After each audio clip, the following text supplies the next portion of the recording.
Hi friends, నమస్తే అందరికీ. మేమైతే నందమూరు గరువు ఆంజనేయ స్వామి టెంపుల్కి వచ్చామన్నమాట. ఎందుకంటే వార్షికోత్సవాలు జరుగుతున్నాయంటే వచ్చాము. చూడండి, ఇది టెంపుల్. ఇది రోడ్డు పక్కనే ఉంటుందన్నమాట. డిసెంబర్ 3 నుండి 15 వరకు జరిగాయి. మేమైతే సండే వచ్చాము, కానీ వీడియో నేను ఇప్పుడు పోస్ట్ చేస్తున్నాను. 60వ వార్షికోత్సవాలు అనమాట. బాగా చేశారు. మామూలుగా రోజు ఈ రోడ్లో వెళ్ళే వాళ్ళందరూ ఆగి దర్శనం చేసుకుంటారు.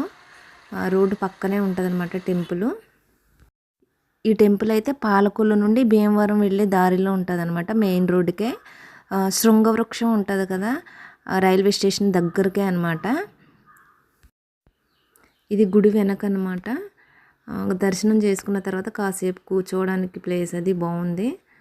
చాలా ప్రశాంతంగా ఉందన్నమాట. చూడండి, అంతా చాలా బాగుంది. ఇక్కడ పిల్లలు కూడా ఆడుకోవడానికి అలా ఉంది. పిల్లలతో కాసేపు అలా తిరిగి మొత్తం చూసామన్నమాట. అయితే పిల్లలు ఎగ్జిబిషన్ అని గొడవ చేస్తుంటే తీసుకువెళ్తున్నా. ఎందుకంటే ఇప్పుడు ఓపెన్ ఉండదు, నైట్ అని చెప్పినా వినట్లేదు. ఒకసారి చూపించి వద్దామని చెప్పి మొత్తం తిప్పి చూపించామన్నమాట.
న్యాయము ధర్మములు రథచక్రములై తరలుచుండునండి.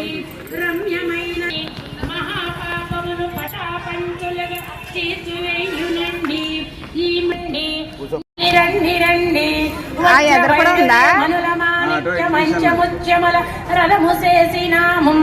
మార్గ మధ్యమునంతరాయములు దీనికుండవండి. పాపకర్మములు చెయ్యక మీరు పుణ్య మార్గములు వదలక మెలగండి. పరమేశ్వరుడే పార్వతీదేవికి ఉపదేశించిన గొప్ప నామమండి. పరమేశ్వరుడే పార్వతీదేవికి ఉపదేశించిన గొప్ప నామమండి. స్వర్గసీమలో శాశ్వతముగా మీరు ఉండిపోవునండి. పుష్కలమైన రామనామమున వదలక తలవండి. వజ్ర వైడూర్య మనుల మాణిక్య మంచముఖ్యముల రథము చేసినాము. శృంగారముగా సీతారాముల బొమ్మ చేసినాము. ముద్దులకు మన ఆంజనేయునే రథసారథగా ప్రతిష్ఠించినాము. జై శ్రీరామ్, జై జై శ్రీరామ్. మన హిందూ సంప్రదాయాన్ని మన మాతలు చక్కగా అలవర్చారు. దాని గురించి మన పిల్లలకు కూడా తెలుసుకుని ఇందులోనే భాగంగా ఉంటే అందరికీ మంచిది. రేపు పొద్దున మన ఆరోగ్యంగా ఉండాలంటే భగవంతుడి నామం మనకి ఎంతో అవసరం. భగవంతుడి నామం లేదే మనం ఏమీ చేయలేం. ఎందుకంటే ధనము, బలము, ఒక పేరు, ప్రదక్షిణ కూడా మనకి దేవుడిచ్చిన వరాలయ్యి. అవి నేను సంపాదించుకున్నానో నాదని గర్వపడకుండా ఇది భగవంతుడు ఇచ్చింది అని ఎవరైతే అనుకుంటారో వాళ్ళ జీవితం సాఫీగా సాగుతుంది అనమాట. అహంకార పడితే 3 నెలల ముచ్చట్లుగా అవుతాయి. ఎంతో మందిని చూస్తాం మనం. కానీ ఒకటి మనం తెలుసుకోవాల్సింది ఏంటంటే అహంకారాన్ని వదిలి మమకారాన్ని పెంచాలి. ప్రేమగా అందరినీ సేరదీయాలి. ప్రతి ఒక్కరిలోనే తల్లి హృదయాన్ని చూడాలి. ప్రతి ఒక్క చిన్నల్లోనే మన బిడ్డను చూడాలి. ఎదుటివాడి నుంచి అసహ్యగుణం పడకుండా ఎవరైతే దైవభక్తిగా ఉంటారో వాళ్ళందరూ కూడా మన హిందూ ధర్మంలోనే మన భగవంతుడు మనకిచ్చిన వరాన్ని ఉపయోగించుకొని అందరిలో కూడా భక్తిగా ఉంటే అది మన పిల్లలకి మంచిది, మన ఆరోగ్యానికి మంచిది. జై శ్రీరామ్, జై జై శ్రీరామ్. అలాగే మా గురువుగారు మల్లేశమ్మ గారు ప్రధాన శిరస్సు. మా గురువుగారు అంటే తెలిసినారండి. ఆయన నిజంగా కష్టపడి చెమటలకు కార్చి మరి మాకు భక్తి గురించి చెప్తారండి. మీరు ఇక్కడ ఎలా ఉంటున్నారు, ఇంటికాడ కూడా అలా ఉండండి. ఎందుకంటే మీరు గుళ్ళోకి వచ్చిన తర్వాత అయ్యి మాట్లాడుకోవద్దని ఆయన పాపం చాలా కష్టపడి చెప్తారండి. కానీ అందరికీ ఇది అలా ఉండాలి. గౌరవ జన్మ సుకృతి ఉంటేనే మనం భగవంతుడి నామం పలుకుతామంటండి. వచ్చినా సరే భగవద్గీతలు ఉంటుంది కానీ కొన్ని వేల మంది ఉన్నారు భక్తులు, అందులో ఎవరో కొందరే ముక్తులు, మళ్ళీ అందులో ఎవరో ఒకడే నాకు ఆలోచన అవుతాడు, ఆడే నాకు సశిష్టుడు అని చెప్పేసి కృష్ణ పరమాత్మ అంటారు. అలాగా ప్రతి ఒక్కరిలో కూడా భగవంతుడి జ్ఞానాన్ని, భగవంతుడి గురించి తెలుసుకోవాలి, ఆరాటం పడాలి.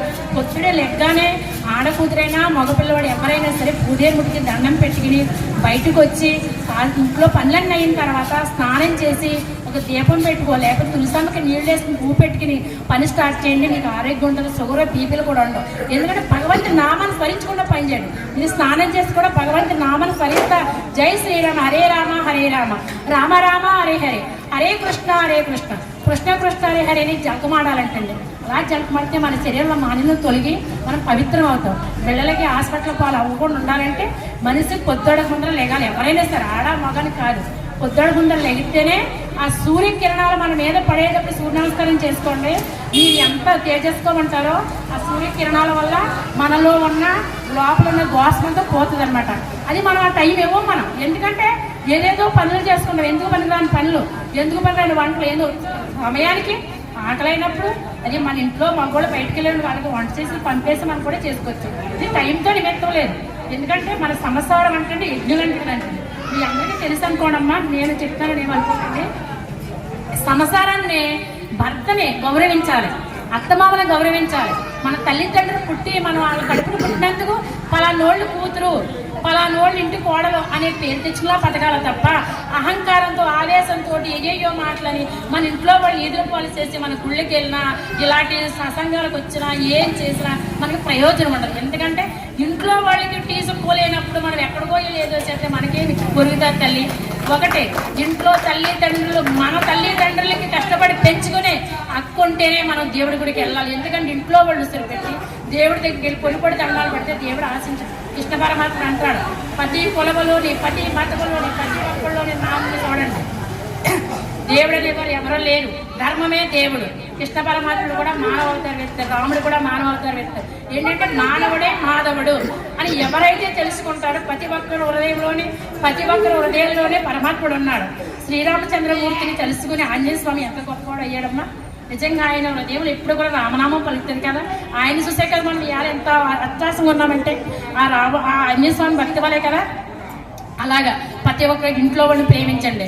ఇరుగు పొరుగు వాళ్ళకి ఏదైనా ఆపద వచ్చినా, అవసరం వచ్చినా మనం ఒక్కరే సాయంత్రాల్లో ఒక దారికి తీసుకురండి. ఎందుకంటే మనం ఎక్కడో ఊళ్ళో అడుక్కోలేదమ్మా, మన ఊళ్ళోనే మన గుడి దగ్గరే మనం 10 మంది ఏకమయ్యి పలానా ఊళ్ళో ఆపదలో ఉన్నారని చేత అదే దేవుడి సేవ అమ్మ.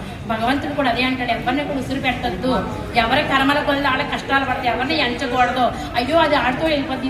ఈ మాటలు మనకు వద్దు, కర్మ ఫలాలంటమ్మా. ఎందుకంటే ఎదరోళ్ళు చూసంటే మనం నవ్వుకుంటామంట. అది ఇలా చిన్న అయ్యి మనకి తెలియకుండా దేవుడు మనమే సృష్టిస్తాడండి. వాళ్ళు ఎంత అవమానం పడ్డారు అది కూడా మీరు పడరు, కానీ మన ఇంట్లో ఎవరో ఒకరికి ఆ గుణాలు చూపించాడంటమ్మా. ఈ కర్మ ఫలాలు తప్పదు. సప్త సముద్రాల్లో ఉన్న ఇప్పుడు రామాయణంలో ఉంది కదండి, దశరథ మహారాజు 60,000 సంవత్సరాల రాజ్యం వెళ్ళిన తర్వాత సంతానం లేకపోతే ఆయన ఎన్నో పుణ్యక్షేత్రాలు చేశాను, ఎంతో మందికి ఎన్నో మూతులు తవ్వించి, చెరువులు తవ్వించి, ఎన్నో పెళ్లిళ్ళు చేసి ఎన్నో చేశాను, నాకు సంతానం దిగులు పొందిందంటే అప్పుడు అన్నారనమాట అండి, మీకు సంతానం ఉంది ప్రభు, నేను విన్నాను మీకు సంతానం ఉంది, 60,000 సంవత్సరాలు వచ్చిన తర్వాత మీరు ఒక యజ్ఞం చేస్తారని, పుత్రకామేష్టి యోగం చేస్తారని, అందులో అప్పుడు మీకు ఆ విష్ణుమూర్తి సంతానం కింద 4 కొడుకు కింద వస్తారని విన్నానని ఆయన శిశువుడు చెప్తే, అప్పుడు ఆయన ఆ మంత్రి చెప్తే అప్పుడు ఆయన ఏం చేస్తారంటే అది సంతానం ఎందుకు కలిగిందంటే కర్మ. కర్మ అంటే దశరథ మహారాజు పెళ్లి కాక ముందర ఆయనకి శబ్ద విద్య వచ్చంట. ఆ శబ్ద విద్యలో ఏం చేస్తారంటే సంతాన కుమారుడు తల్లిదండ్రులను ఎవరైతే తీసుకెళ్తుంటే వాళ్ళకి కళ్ళు లేవు, కాళ్ళు లేవు, నడవలేరు, చూడలేరు.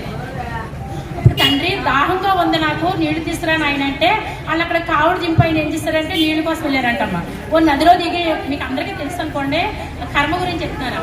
ఆ నదిలో దిగి నీళ్లు ముంచుతుంటే అది కొండ అప్పుడప్పుడమని శబ్దం అవుతుందంటమ్మా. ఆ శబ్దానికి దశరథ మహారాజు ఏం చేస్తారంటే ఒక జంతువు మీద వచ్చింది అని చెప్పేసి దానికి బాణ వేశారనమాట.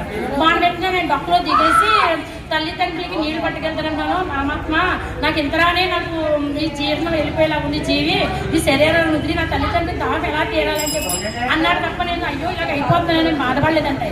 అప్పుడు ఈ పరిగెత్తి ఏంటి మనసు మాట వెళ్ళిపోతుంది అని ఈ దశరథ మహారాజు పరుగు వెళ్ళేసి చూస్తాడికి పాపం ఆయన చాలా దీనస్థితిలో ఉన్నప్పటికీ అయ్యో నేను ఎంత చేశాను అందరికి, నాయన నీరేమీ లేదు, కర్మఫలం అనుభవించవలసిందే, నా తల్లిదండ్రులు పలానా దోవలో ఉన్నారు, నీళ్ల కోసం అలవడిస్తున్నారు, వెళ్ళి నా తల్లిదండ్రులకి దాహం తీర్చిన ఆయన అని చెప్పంటే అప్పుడు ఈ దశరథ మహారాజు ఆయన అలా వదిలి ఈ నీళ్లు పట్టుకెళ్ళేటప్పటికీ ఈ అద్దులు ఇద్దరు కూడానే నాయన నువ్వు వచ్చావు నా పుత్రుడు ఏడని అడిగారంట. అడిగితే అయ్యో మీరు కళ్ళు లేకుండా ఎలా తెలుసుకోగలిగారంటే ఇది మాకంతా తెలుసు తండ్రి, ఏడి నా కొడుకు అంతకి ఇలాగ నేను అనుకోకుండా ఇలా చేశాను స్వామి అంటే, ఎలా చేసినా మా కొడుకు స్వాహం పెట్టావు, మా పుత్ర స్వాహం పెట్టావు, నువ్వు మరణించే టైంలోని కొడుకు చేతుల మీదుగా మరణిద్దామని తీర్థయాత్ర చేశానుకున్నా ముందరే అన్ని లేకుండా చేసావు. కాబట్టి మేము ఎంతైతే విలపిల్లాడుతున్నామో పుత్రస్వాహముతోటి అదే పుత్రస్వాహముతో నువ్వు మరణిద్దువు కాక అని చెప్పేసి ఆ మునేశ్వరుడు శపించారు దశరథ మహారాజు. అప్పుడు ఈయనకి సంతానం కలిగినప్పుడు రాముణ్ణి అడవనాశి కైకి పంపినప్పుడు పుత్రస్వాహంతో ఈయన కూడా అలా అవజరిగింది. అలాగే ప్రతి ఒక్కరిని కూడా ఎంత గొప్ప రాజు అయినా, ఎంత కోటేశ్వరుడైనా, ఎంత పేదవాడు, ఎవరు చేసిన కర్మ వాడు కూడా ఉంటుంది, ఎవరు చేసిన పుణ్యం వాళ్ళు కూడా ఉంటుంది. ఎప్పుడు కూడా మన చెయ్యి ఇలాగే ఉండాలంటాం, ఇలా ఎప్పుడు అడగకూడదంట. ఇలాగడితే అందరికీ రుణపడి ఉంటామన్నమాట. ఇలాగంటే మనకి దేవుడు మన పిల్లలకి అదే 10 చేసి మన ఆస్తి మనం ఎవరికన్నా డబ్బులు వడ్డీకిస్తే వడ్డీ ఎలా పెరుగుతుందో మన పుణ్యం అలా పెరుగుతుంది తల్లి.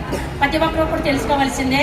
ఇలాగే నాకు ఈ మానవ జన్మ కలిసినందుకు, నేను మానవగా పుట్టినందుకు నాకు తెలుసుగా భగవంతుడు ఇచ్చిన నామాన్ని నలుగురికి చెప్పి నేను ఇలాగ తృప్తిపడే ఆనందాన్ని ఆ భగవంతుని ఎలా రుణపడి ఉంటాను. జై శ్రీరామ్, జై జై శ్రీరామ్. ఇక్కడ వచ్చిన మాతాన్ని కూడా శిల్పించి నమస్కరిస్తాను. జై భవన్. నేను మర్చిపోదా మా పని నేను చూసుకున్నాను. అయితే చేసే